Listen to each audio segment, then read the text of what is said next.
So what exactly am I outrunning, and how does one outrun anything in a car?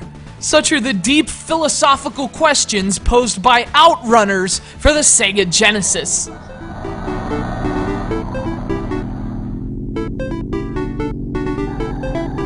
Originally released to arcades in 1992, OUTRUNNERS was kind of a return to form for Sega's Outrun series. 1989's Turbo Outrun veered off the road a bit in terms of the style set by the original Outrun, so with OUTRUNNERS, Sega really made an effort to restore that vibe of casual, insouciant cruising down a sunny highway.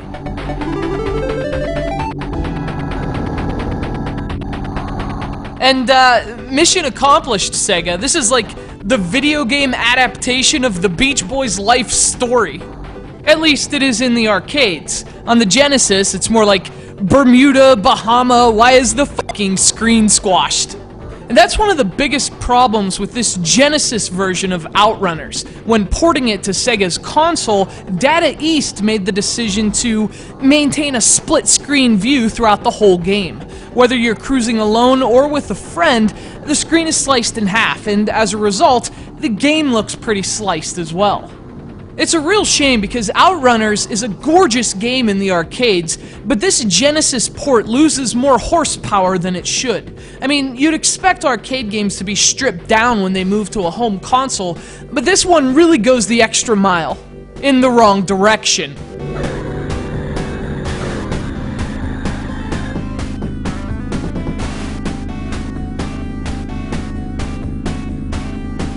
The cramped view of the race affects more than just the graphics. Because the window is so flattened, it's almost impossible to see what's ahead. Turns in the road seem to come out of nowhere because unless you have a crystal ball and a Ouija board, you just can't see them coming. Of course, in that case, you would have known this is a bad port and you wouldn't be playing it in the first place. But for what it's worth, most of the features are at least intact in this Genesis port. The soundtrack includes remixed songs from the original Outrun and a slew of new music, just like in the arcades, and the game itself is basically the same. OUTRUNNERS is a race on a branching system of roads, and as you play, your route changes based on which turns you take when the road forks. That's the feature that's always defined the Outrun series, and in OUTRUNNERS, it was more elaborate than ever before. The first split in the road leads to either San Francisco or the Grand Canyon, and each of those starting points sets you on a different path through the game, filled with even more forks and branches of their own. You can play through OUTRUNNERS 5 times and experience 5 different level progressions, which gives it loads of replay value as well as the defining characteristic of the series.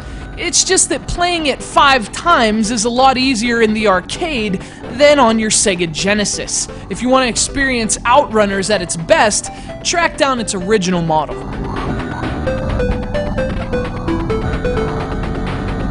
Again, this game was donated to Undertow by our pal Mohammed from Qatar, who really came through with some awesome games for us. Thanks again, Mohammed. You know, it's really hard for me to criticize a game as cool as OUTRUNNERS, but to a lot of fans, this isn't really OUTRUNNERS. With poor graphics, a squashed screen, and bad controls, this late Genesis port of OUTRUNNERS isn't so much a cruiser as it is a lemon.